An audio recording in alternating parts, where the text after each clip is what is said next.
Moja komšinica, moja komšinica, moja komšinica Mara. O la la la.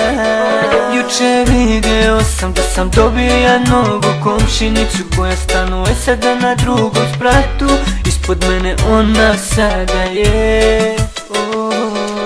Vidim prošlo sama je, znači ona nije udata. To je prava šansa za mene, tako se ložim ja, hej.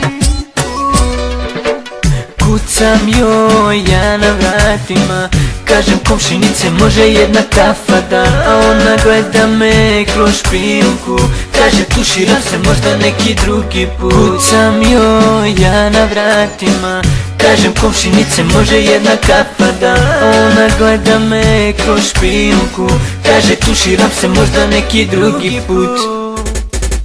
Sutradan video sam je na ulici, ona šeta, ja buljim kao debil. Kao za baksuza, ja sam zapeo da, a ona kao komšija ti dobra, ja da. Hteo sam tada u zemlju da propadnem, izblamirao sam se, a ona smeje se. Pa sedim razmišljam kako da priđem ja, ta komšinica meni se dopada. Ima plave oči kao nebo, usne su je pomešani sa medom. Tako lepa je kao anđeo, ja bi voleo da budemo zajedno. Tražim broj od nje, ona mi daje 064, to je MTS. A ja VIP imam 061, ne mogu pričati, kredita nema. Kucam joj ja na vratima, kažem komšinice može jedna kafa da. Ona gleda me kroz špijunku, kaže tuširam se možda neki drugi put. Kucam joj ja na vratima, kažem komšinice može jedna kafica. A ona gleda me kroz špijunku, kaže tuširam se možda neki drugi put.